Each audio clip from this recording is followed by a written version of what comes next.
Hello children, today we'll be doing 6th standard science. 5th chapter, separation of substances. Separation of substances ಅಂದ ತಕ್ಷಣ ನಿಮಗೆ ತಲೆಯಲ್ಲಿ ಏನು ಬರುತ್ತೆ? ಸೊ ಜನರಲಾಗಿ ಹೇಳಬೇಕು ಅಂದರೆ ಅಕ್ಕಿ ಕ್ಲೀನ್ ಮಾಡೋದು ಅಥವಾ ಕೆನೆಯಿಂದ ಬೆಣ್ಣೆ ತೆಗೆಯೋದು, ಮಜ್ಜಿಗೆ ಸಪ್ರೇಟ್ ಮಾಡೋದು ಮತ್ತು ಬೆಣ್ಣೆನ ಮಜ್ಜಿಗೆನ ಸಪ್ರೇಟ್ ಮಾಡೋದು, ಈ ಥರದ್ದೆಲ್ಲ ಸಪ್ರೇಷನ್ ಆಫ್ ಸಬ್ಸ್ಟೆನ್ಸಸಲ್ಲಿ ಬರುತ್ತೆ. ನಾವು ದಿನನಿತ್ಯ ಎಷ್ಟೊಂದು ನೋಡ್ತೇವೆ. ಫಾರ್ ಎಕ್ಸಾಂಪಲ್ ಸಣ್ಣದೊಂದು ಎಕ್ಸಾಂಪಲ್, ಟೀ ಸೋಸ್ತೇವೆ, ಹೌದಾ? ಟೀ ಮಾಡಬೇಕಾದ್ರೆ ನಾವೇನು ಹಾಕ್ತೀವಿ? We use milk, we use tea powder, we use sugar. So all together we get it to a boil. After the milk turns its colour and gets a good aroma of the tea, we switch off the stove and strain it. So ನಾವು ಸೋಸ್ತೇವೆ, ಹೌದಾ? ಸೋಸ್ಬಿಟ್ಟು ಟೀನ ಕುಡಿತೀವಿ, ಇಲ್ಲದಿದ್ರೆ ಬಾಯಿಗೆ ಅಡ್ಡ ಬರುತ್ತೆ tea ಪುಡಿ, ಹೌದಾ? So we strain the tea powder and drink only the liquid part, that is the tea, correct? So this is one of the examples of separation of substances. Here we use a strainer. Strainer ಅಂದರೆ ಸೋಸೋದು. Okay. Next thing, grain is separated from stalks while harvesting. So ಕಾಳುಗಳನ್ನ ಅಥವಾ ಯಾವುದಾದ್ರೂ ಒಂದು grain, ಭತ್ತ ಆಗಿರ್ಬೋದು, ಮತ್ತು ಇನ್ನೊಂದು ತೊಗರಿನೇ ಆಗಿರ್ಬೋದು, ಜೋಳನೇ ಆಗಿರ್ಬೋದು, ರಾಗಿನೇ ಆಗಿರ್ಬೋದು. ಸೊ ಇದನ್ನು ಕೂಡ ನಾವು ಕಡ್ಡಿಗಳಿಂದ ಸಪ್ರೇಟ್ ಮಾಡ್ತೀವಿ, ಹೌದಾ? Milk or curd is churned to separate the butter.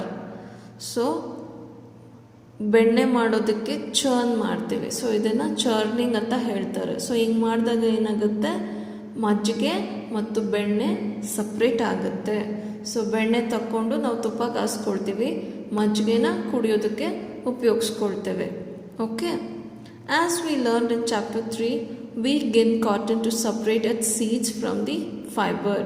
So ಅಲ್ಲಿ ಫೈಬರ್ ಟು ಫ್ಯಾಬ್ರಿಕ್ ಚಾಪ್ಟ್ರಲ್ಲಿ ಸೊ ಗಿನ್ನಿಂಗ್ ನೋಡಿದ್ವಿ ನಾವು. ಗಿನ್ನಿಂಗ್ ನೋಡಿದಾಗ ಏನಾಗುತ್ತೆ? ಸೀಡ್ ಸಪ್ರೇಟ್ ಆಗುತ್ತೆ ಕಾಟನಿಂದ. ಸೊ ಕಾಟನ್ನ ನಾವು ಮತ್ತೆ ಫ್ಯಾಬ್ರಿಕ್ನ ಮಾಡೋದಕ್ಕೆ ಯೂಸ್ ಮಾಡ್ಕೋಬೋದು. Perhaps you might have eaten salted dalia or poha. So dalia is nothing but upma, poha is nothing but avalakki. If you found that it has chilies in it, you may have carefully taken them out before eating. So ತಿನ್ನಬೇಕಾದ್ರೆ ನಾವು ಕರಿಬೇವು, tomato ಸಿಪ್ಪೆ, ಇನ್ನು ಕೆಲವರು ಜೀರಿಗೆ, ಸಾಸಿವೆ ಕೂಡ ಆರಿಸ್ತಾರೆ. So ಆ ಥರ ಅಲ್ಲ. ಸೊ ಕರಿಬೇವು ಮತ್ತು ಮೆಣಸಿನ್ಕಾಯಿನ ನಾವು ಆರಿಸ್ಬಿಟ್ಟು ಸೈಡಿಗಿಟ್ಟು ತಿಂತೀವಿ. ಇದು ಕೂಡ ಕೈಂಡ್ ಆಫ್ ಸಪ್ರೇಟಿಂಗೇ, ಹೌದಾ? Suppose you are given a breakfast containing mangoes and guava and asked to separate them. What would you do? Pick out one kind and place them in a separate container, right? So ನಿಮಗೆ ಬ್ಯಾಸ್ಕೆಟಲ್ಲಿ ಮ್ಯಾಂಗೋಸು ಮತ್ತು guava ಕೊಟ್ಟು ಇದನ್ನು separate ಮಾಡು ಅಂದರೆ ಏನು ಹೇಳ್ತೀರಾ? ಇನ್ನೊಂದು basket ತೊಗೊಂಡು ಯಾವುದಾದ್ರೂ ಒಂದು ಫ್ರೂಟ್ನ ತೆಗೆದು ಆ ಕಡೆ ಬ್ಯಾಸ್ಕೆಟಲ್ಲಿ ಹಾಕ್ತೀರಾ. ಒಂದು ಬ್ಯಾಸ್ಕೆಟಲ್ಲಿ ಮ್ಯಾಂಗೋಸ್ ಆಗುತ್ತೆ, ಇನ್ನೊಂದು ಬ್ಯಾಸ್ಕೆಟಲ್ಲಿ ಗ್ವಾವಾ ಆಗುತ್ತೆ. Seems easy, but what if the material we went to separate are much smaller than mangoes and guava? So mango ಒಂದು whole fruit, guava is also one of the whole fruit. So it is very easy to separate them. So what if the separating materials are very tiny? So what to do? Imagine you are given a glass of sand with salt mixed in it. Impossible even to think of separating salt from this mixture by picking out grains by hand. So ನಿಮಗೆ what are the telling is, ಒಂದು glass ಮರಳು ಅದ್ರ ಜೊತೆ ಉಪ್ಪು mix ಮಾಡಿ ಕೊಟ್ಟಿದ್ದಾರೆ. So ಅದನ್ನು separate ಮಾಡೋದಕ್ಕೆ ನಿಮಗಾಗುತ್ತಾ? ತುಂಬ ಕಷ್ಟ, ಹೌದಾ? ಸೊ ನೆಕ್ಸ್ಟ್ ಏನು ನೋಡೋಣ. So next what you have to do in this chapter is methods of separation. So we will discuss some simple methods of separating substances that are mixed together. You may come across some of these methods by using it day-to-day activity. So first one is the hand picking. So you can see in this picture, he is picking the unwanted materials from the grains and throwing it. So ಮನೆಯಲ್ಲಿ ಅಮ್ಮ ಅಕ್ಕಿ clean ಮಾಡ್ತಾರೆ, ಹೌದಾ? ಜೋಳ ಹಸ್ ಮಾಡೋದು, ಅಕ್ಕಿ ಹಸ್ ಮಾಡೋದು ಅಂತ ಹೇಳ್ತಾ ಇರ್ತಾರೆ, ಹೌದಾ? This is nothing but the hand picking process. So there are pieces of stones, husk, broken grains and particularly any other grain in it. Now remove with your hand the pieces of stones, husk and other grains from it. This method is called hand picking. Okay, ಈ ಥರದ ಇಂಪ್ಯೂರಿಟೀಸ್ನ by hand ತೆಗೆಯೋದನ್ನು ನಾವು hand picking ಅಂತ ಹೇಳ್ತೀವಿ. The next is the threshing.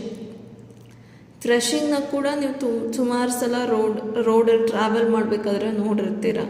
You must have seen bundles of wheat or paddy stalks lying in the field after harvesting the crop. So ಜೋಳ ಆಗಲಿ ಗೋಧಿ ಆಗಲಿ ಅದನ್ನು ಹೊಟ್ಟಾಕಿರ್ತಾರೆ, ಹೌದಾ? ಹೊಟ್ಟಿರ್ತಾರೆ ಒಂದು ಕಡೆಗೆ. ಸೊ ಅದನ್ನು ನಾವೇನು ಮಾಡ್ತೀವಿ, ಇಲ್ಲಿ ನೋಡ್ತಾ ಇದ್ದೀರಾ, ಈ ಮನುಷ್ಯ ಕೈಯಲ್ಲಿ ಅದನ್ನು ತಗೊಂಡು ಜೋರಾಗಿ ಬೀಸಿ ಹೊಡಿತಾ ಇದ್ದಾನೆ ಈ ಕಲ್ಲಿಗೆ. ಸೊ ಆವಾಗ ಏನಾಗುತ್ತೆ, ಈ ಕಡ್ಡಿಗಳಿಗೆ ಅಟ್ಯಾಚ್ ಆಗಿರೋಂಥ ಗ್ರೇನ್ಸು ಈ ಹೊಡೆತಕ್ಕೆ ಲೂಸ್ ಆಗಿ ಕೆಳಗಡೆ ಬೀಳ್ತವೆ. ಸೊ ಅವನ ಕೈಯಲ್ಲಿ ಬರೀ ಕಡ್ಡಿ ಉಳಿಯುತ್ತೆ ಅಷ್ಟೇ. ಓಕೆ, ಸೊ ಈ ಪ್ರಾಸೆಸ್ನ the process that is use to separate grains from stalk or etcetera is called threshing. Okay, ಈ ಥರದೊಂದು ಪ್ರಾಸೆಸ್ಸಿಗೆ ಥ್ರೆಶಿಂಗ್ ಅಂತ ಕರಿತೀವಿ. The next process is the winnowing. So ನೋಡೋಣ ವಿನ್ನೋವಿಂಗ್ ಅಂದರೆ ಏನು ಅಂತ. ಸೊ ಇಲ್ಲಿ ಥ್ರೆಶಿಂಗಲ್ಲಿ ಸೊ ಈ ಮನುಷ್ಯ ಜೋರಾಗಿ ಆ ಸ್ಟಾಕ್ಸ್ನ ಹೊಡೆದು ಸೊ ಗ್ರೇನ್ಸ್ನ ಸಪ್ರೇಟ್ ಮಾಡ್ದ. ಸೊ ಹೊಡಿಬೇಕಾದ್ರೆ ಸಣ್ಣ ಪುಟ್ಟ ಕಡ್ಡಿ ತುಂಡುಗಳು ಕೂಡ ಬಿದ್ದಿರ್ತವೆ, ಕರೆಕ್ಟಾ? ಸೊ ಈ ಕಡ್ಡಿ ತುಂಡನ್ನ ನಾವು ಆರಿಸ್ಕೊತ ಕೊಡೋದಕ್ಕಾಗಲ್ಲ. ಸೊ ಆ ಪ್ರಾಸೆಸ್ಸಿಗೆ ಏನು ಮಾಡ್ತೀವಿ ನಾವು ಇಲ್ಲಿ ವಿನ್ನೋಯಿಂಗ್ ಅಂತ ಮಾಡ್ತೇವೆ. ಸೊ ಈ ಮರದಲ್ಲಿ ಇವರು ಏನು ಮಾಡ್ತಿದ್ದಾರೆ, ಈ ಮರದಲ್ಲಿ ಈ ಗ್ರೇನ್ಸ್ ಎಲ್ಲ ಹಾಕ್ಕೊಂಡು ಎಲ್ಲನೂ ಗ್ರೇನ್ಸ್ ಜೊತೆ ಹಸ್ ಕೂಡ ಇರುತ್ತೆ. ಸೊ ಈ ಗ್ರೇನ್ಸ್ನ ಮೇಲಿಂದ ಮೆಲ್ಲ ಕೆಳಗಡೆ ಹಾಕ್ತಾ ಇದ್ದಾರೆ. ಸೊ ಗಾಳಿಗೆ ಲೈಟಾಗಿರುವಂಥ ಪದಾರ್ಥ ಎಲ್ಲ ಹಾರ್ಕೊಂಡು ಹೋಗ್ತಾ ಇದೆ. ಇಲ್ಲಿ ಗ್ರೇನ್ಸ್ ಕಲೆಕ್ಟ್ ಆಗ್ತಾ ಇದೆ. ಓಕೆ, ಸೊ ಈ ಗ್ರೇನ್ಸ್ ಮತ್ತು ಹಸ್ಕ್ ಎರಡೂ ಮಿಕ್ಸ್ ಇರೋದನ್ನು ನಾವು ಸಾಪ್ ಅಂತ ಕರಿತೀವಿ. ಸೊ ಇದು ಸಪ್ರೇಟ್ ಆಗ್ತಾ ಇರೋದು husk, which is not required, and the pure grains are down here. So this process is called winnowing. So ನಾವು the next method of separation is the sieving. So sieving ಅಂದರೆ ಏನು? ಜರಡಿ ಹಿಡಿಯೋದು. So ನಾವು ಮನೆಯಲ್ಲಿ ಹಿಟ್ಟನ್ನೆಲ್ಲ ಜರಡಿ ಹಿಡಿತೀವಿ, ಹೌದಾ? ಸೊ ಹಿಟ್ಟಲ್ಲಿ ಸಣ್ಣ ಪುಟ್ಟ ಜಿನ್ನಿಗೆ ಹಾಕ್ಸ್ಕೊಂಡು ಬಂದಮೇಲೆ ಜಿನ್ನಲ್ಲಿರೋವಂಥ ಕಸ ಎಲ್ಲ ಬಂದಿರಬಹುದು. ಸೊ ಆ ಟೈಮಲ್ಲಿ ನಾವೇನು ಮಾಡಬೇಕು, ಹಿಟ್ಟನ್ನು ಸಾಣೆ ಮಾಡಿಬಿಟ್ಟು ಅದನ್ನು ಮತ್ತೆ ಸ್ಟೋರ್ ಮಾಡ್ಕೋಬೇಕು. ಇಲ್ಲಿ ಬಂದಿರುವಂಥ ಕಸ ಎಲ್ಲ ಇಲ್ಲೇ ಉಳ್ಕೊಳ್ಳುತ್ತೆ. Okay, sometimes we may wish to prepare the dish with flour. We need to remove impurities or bran that may be present in it. So bran ಅಂದ್ರೇನು? ಹೊಟ್ಟು. ರೈಸ್ ಬ್ರಾನ್ ಆಯಿಲ್ ಅಂತ ನಾವು ನೋಡಿರ್ತೀರ, Akshata rice bran oil. So bran ಅಂದ್ರೇನು? ಹೊಟ್ಟು. So what do? We use a sieve and pour the flour into it. Sieve allows the fine flour particles pass through it, the holes. So ಸಣ್ಣ ತೂತು ಇರುತ್ತೆ ಈ ಜರಡಿಯಲ್ಲಿ.